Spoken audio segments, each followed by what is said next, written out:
மோடி அரசினால் தான் அச்சம், எங்களுக்கு மோடி அரசினால் தான் ஆபத்து என்பதை இந்த நாடு மீண்டும் மீண்டும் முழங்கி கொண்டார்கள். என்ன அராஜகம் இது!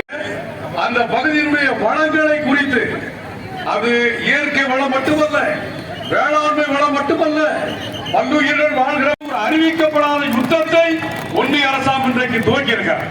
நாம் சொல்வோம், எப்போதும் அரசு பெரிதா, அரசாங்கத்திடம் துப்பாக்கி இருக்கலாம், அரசாங்கத்திடம் ஆயுதங்கள் இருக்க, எப்படிப்பட்ட பகுதியை சார்ந்தவர்கள் நாம் இந்த பிரதேசத்துடைய விடுதலைக்காக, இந்த மண்ணின் விடுதலைக்காக இங்கே முழக்கம் விடுகிற போது கார்த்தி முழங்கினார்.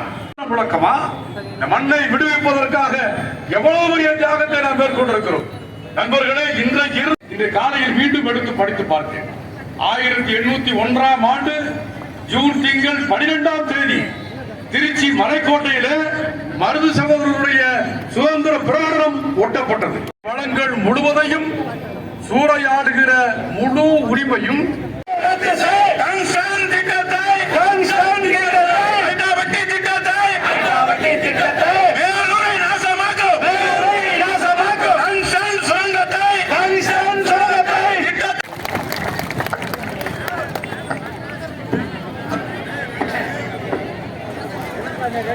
என்று கேட்டு நடைபெறுகிற இந்த பெருந்திரள் முழக்க போராட்டத்தில் துவக்கி வைத்த மார்க்சிஸ்ட் கட்சியினுடைய மாநில செயற்குழு உறுப்பினர் தோழர் கே சாமுவேல் ராஜ் அவர்களும் அதிகபட்சம் ஒரு 30 நிமிடம் பேசுவேன், அவ்வளவுதான். ஆனால் இந்த 30 நிமிடம் பேசுவதற்காக 2 நாட்கள் செலவிட்டு இங்கே வந்து நிற்கிறேன். நான் நேற்றைய தினக்குறியாக்க போகிற ஒரு நாடு ஒரு தேர்தல் என்ற மசோதா, சட்ட மசோதா நாளைக்கு காலை 11 மணிக்கு நாடாளுமன்றத்தில் தாக்கல் செய்யப்பட போகிறது. நேற்றைய நாளும் அவ்வளவு முக்கியமான நாள், நாளைய நாளும் அவ்வளவு முக்கியமான நாள். எப்படி இதற்கு இடையில் டெல்லியிலே இருந்து மதுரைக்கு போய் வருவது என்ற கேள்வி வந்த பொழுது, நேற்றைய நாள் எவ்வளவு முக்கியமோ நாளைய நாள் எவ்வளவு முக்கியமோ அதை விட முக்கியம் மேலூர் மண்ணை காப்பாற்றுகிற இந்த மகத்தான போராட்டத்தில் பங்கெடுக்க வேண்டிய நாள்.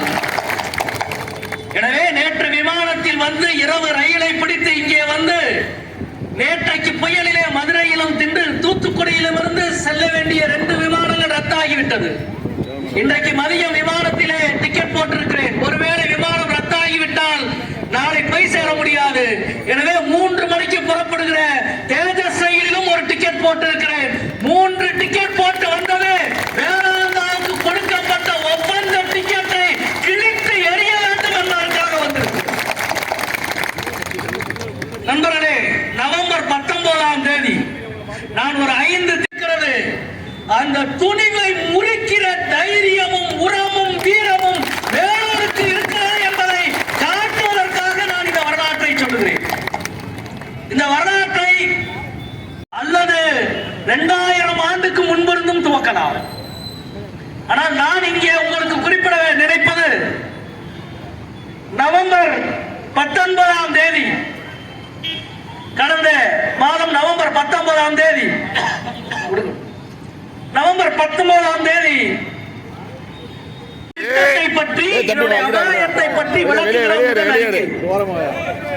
விரிவான அறிக்கை நண்பர்களே, ஒன்றிய அரசுடைய ஒரே ஒரு செய்தி குறிப்பு மட்டும் இருந்தது. டங்ஸ்டன் சுரங்கம் அமைக்க வேதாந்தாவுக்கு இந்துஸ்தான் சிங்க் நிறுவனத்திற்கு ஏலம் விடப்பட்டிருக்கிறது என்ற ஒரு செய்தி குறிப்பு தான். அதை தாண்டி எந்த விவரமும் கிடையாது. அதில் ஆச்சரியம் என்னவென்றால், அந்த ஏலம் விடப்பட்ட பகுதி எது தெரியுமா?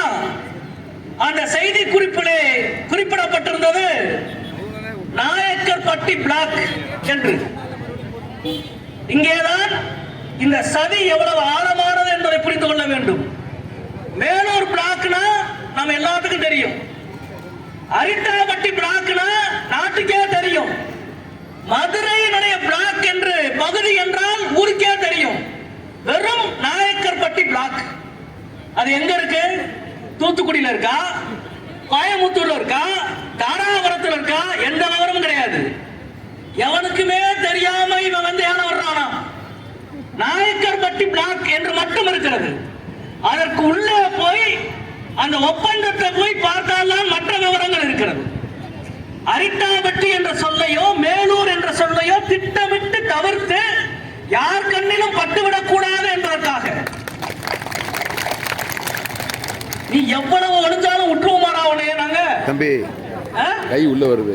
அதை விட முக்கியமான ஒரு குறிப்பு சொல்கிறேன். அந்த வரைபடம் வெளியிடவில்லை. எந்த இடத்துல 2015 ஹெக்டேர் ஏக்கர் என்னென்னமோ சொல்றாங்க. இப்ப கூட என் பழனிசாமி அவர்கள் சொல்லுகிறார்கள் கச்சராயம்பட்டியில தான் சேர்க்கலன்னு. நீங்க நம்பிக்கிட்டு இருப்பீங்க. அவர் சுரங்கத்தை உள்ள போனாலும் எத்தனை கிலோமீட்டர் நீட்டிருக்கான்னு எவனுக்கும் தெரியாது. அந்த விவரம் வெளியிடவில்லை. அரசு எதையெல்லாம் மறைக்க நினைத்ததோ அதையெல்லாம் மக்களுக்கு சொல்லுவதுதான் எல்லா கட்சி சர்வ கட்சி நண்பர்கள். நான் மேலூரை பாராட்டுகிறேன். கட்சியாக பிரிந்து நிற்கலாம், கொள்கையாக பிரிந்து நிற்கலாம். இந்த மண்ணை காக்கிற போராட்டத்தில் நம்மிடம் பிரிவினை இல்லை என்பதை உரைக்க சொல்லுகிற அமைப்பு. அதனால தான் ராஜஸ்தான் எம்பி நாம பேச பிறகு இருந்திருக்கிறாரு. 25 இடத்தை ஏழை விட்ட எவனும் கேட்கலையே நாட்டுல. 25 இடத்தை ஏழை விட்ட எந்த மக்களும் ரோட்ல வந்து இப்படி உட்காருல. அப்படி உட்காருகிற துணிச்சலும்